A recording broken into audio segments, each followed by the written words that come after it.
नमस्कार, जय हिंद। आज मैं थोड़ी-सी फिर से संविधान की भावना की बात करूँगा और भावना की बात करने से मैं हमेशा डरते आया हूँ, क्योंकि भावना जो होती है लोगों की बहुत जल्दी आहत हो जाती है। तो मेरा इंटेंशन किसी की भावना को ठेस पहुँचाना नहीं है। मेरा इंटेंशन हमेशा से यही रहा है कि जो हमारा संविधान है, जो हमारा देश का जो महापुरुषों ने आदर्श दिया है, उस आदर्श पे हमारा देश चले। तो आज मैं पहले तो मेरा वीडियो का जो मुख्य इंटेंशन है, वो है थोड़ी पंथ निरपेक्षता और धर्म निरपेक्षता की बात करना। और वर्तमान कुछ दिनों में इन सभी को लेके काफ़ी डिबेट चले हैं। तो आज मैं उसी की थोड़ी-सी बात करूँगा। पहले तो मैं संविधान की बात कर लेता हूँ। देखिए, संविधान जो है वो हमारी समानता की बात करता है और जो समानता है वो किस सभी के साथ एक समान व्यवहार करना है, चाहे वो किसी भी धर्म का हो, जाति का हो, किसी भी भाषाई क्षेत्र का हो, अलग संस्कृति का हो, हम सभी के साथ समान व्यवहार करें। और दूसरा जो है, वो भेदभाव नहीं करना चाहता है, वो भेदभाव का उन्मूलन करता है, कि मैं किसी के साथ भी भेदभाव नहीं करूँगा, ऐसा संविधान मानता है। और संविधान भेदभाव किसी भी आधार पे नहीं कर सकता है, चाहे वो किसी भी धर्म का हो, जाति का हो, समुदाय का हो। तो और तीसरी जो बात करता है, वो पंथ निरपेक्षता की बात करता है, क्योंकि भारत एक पंथ निरपेक्ष राज्य है।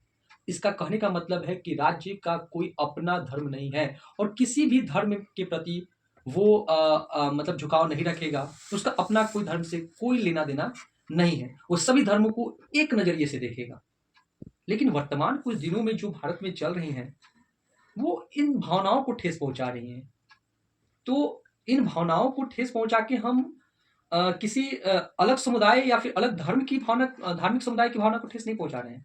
हम भ संविधान की भावना को ठेस पहुँचा रहे हैं। हम जो महापुरुष आदर्श दे के गए हैं, उन आदर्शों की ठेस पहुँचा रहे हैं।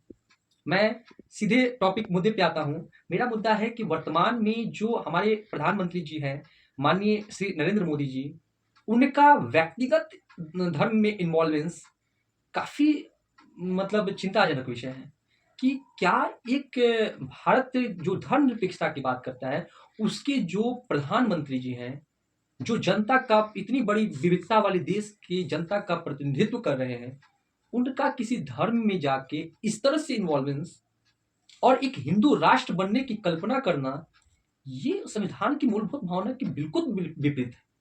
संविधान हमेशा चाहता है कि आप एक धर्मनिरपेक्षता की तरफ बर्ताव करें और इस तरह से किसी प्रधानमंत्री का इन्वॉल्वमेंस काफ़ी चिंताजनक विषय है। और दूसरी बात ये है कि आप लोग कहते हैं कि हम देश को हिंदू राष्ट्र बना देंगे। आप हिंदू राष्ट्र बना सकते हैं? तो फिर उन आदर्शों का क्या होगा? उन भावनाओं का क्या होगा? जो हमारे विश्व में हमारा भारत इसी के लिए तो विख्यात है कि इतनी बड़ी बड़ी डाइवर्सिटी है, चाहे वो धर्म के नाम पे हो, चाहे वो जाति के नाम पे हो, चाहे वो भाषा के आधार पे हो, चाहे वो संस्कृति के आधार पे हो, इतनी बड़ी डाइवर्सिटी, इतनी बड़ी विविधता और यहाँ पे हम भाईचारे के साथ रहते हैं, आपस में मिल-जुल के रहते हैं, आपस में भाईचारे के साथ रहते हैं, सभी एक-दूसरे के धर्म का समान समान व्यवहार करते हैं, हम दूसरे के धर्मों का सहयोग करते हैं। ये आदर्श होनी चाहिए ना कि आप अपने धर्म का तो भावना का तो ख्याल रखें, आप किसी अलग धार्मिक समुदाय की भावना को कभी आहत ना पहुँचाएँ।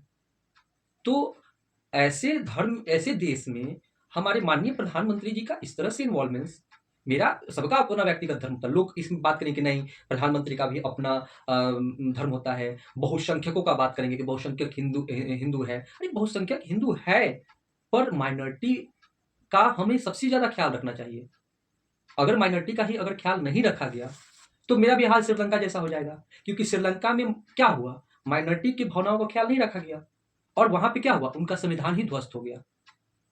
बार-बार वहाँ का संविधान ध्वस्त हो जाता है। क्यों? क्योंकि बार-बार अल्पसंख्यकों की भावनाओं को ठेस पहुँचाया जाता है। तो देखिए, धर्म एक अंतःकरण की शुद्धि का माध्यम है, ना कि किसी और की भावनाओं को ठेस पहुँचाना। देखिए, मैं बिल्कुल प्रसन्न हूँ, मैं बिल्कुल खुश हूँ। मैं राम मंदिर के जश्न में बिल्कुल बहुत खुश हूँ कि राम मंदिर का उद्घाटन हुआ। लोग बात करें कि राम मंदिर से रोज़गार मिले, बिल्कुल रोज़गार मिले, मैं इसका समर्थन भी करता हूँ। पर मैं पीएम का और जो सरकारी जो विभाग के कर्मचारी हैं, जितने लोग इसमें इन्वॉल्व हुए हैं, जो राज्य के भाग में आते हैं, क्योंकि हमारे भारत के राज्य को किसी धर्म में हस्तक्षेप नहीं करना है। तो फिर इस तरह से इन्वॉल्वेंस मैं ये नहीं चाहता हूँ कि राज्य किसी धर्म में निजी धर्म में इस तरह से हस्तक्षेप करे।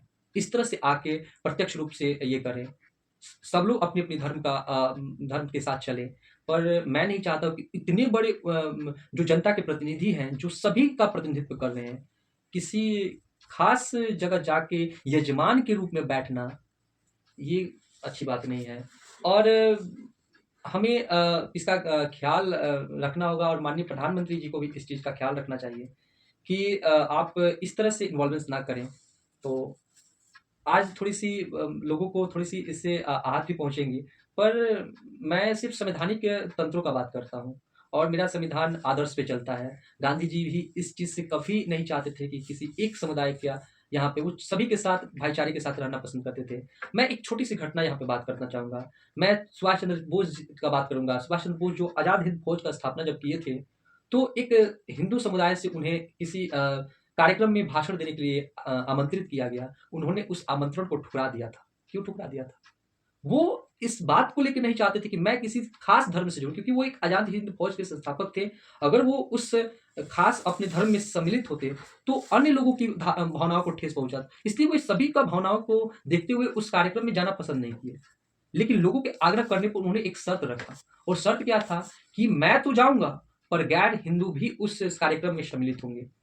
तब पहली बार ऐसा अवसर आया था कि जब वे गए, तो हिंदू का तो भव्य स्वागत सुभाष चंद्र बोस जी का हुआ, लेकिन गैर हिंदुओं का उसी तरह से भव्य स्वागत हुआ। ये ये है हमारा डेमोक्रेसी, ये है हमारा धर्मनिरपेक्षता, कि हम सभी एक-दूसरे के धर्म का समान रूप से आदर करें, सम्मान करें, भाईचारे के साथ रहें, बंधुत्व के साथ रहें। तभी जो भारत ने विश्व में अलग स्थान हासिल किया है, हम अपनी भावनाओं से बाहर निकल कर दूसरे की भावनाओं को सम्मान करें, यही है हमारा धर्म। तो आज अगर मेरे से कोई इसमें कुछ गलती हो गई हो और किसी की भावना को ठेस पहुँची हो, तो मैं उससे माफ़ी माँगना चाहता हूँ। और आज का बस इतना ही। Thank you for watching my video. और इस तरह की मैं बात हमेशा करते रहूँगा। मैं सिर्फ़ संवैधानिक भावनाओं की बात करता हूँ, मैं धर्म से बाहर निकल के बात करता हूँ, मैं जाति से बाहर निकल के बात करता हूँ, एक समुदाय से बाहर निकल के बात करता हूँ। मैं भारत के जो संस्कृति है, धर्म है, या फिर उसकी संविधान की भावना है, उसकी बात करता हूँ। सो थैंक यू और जय हिंद।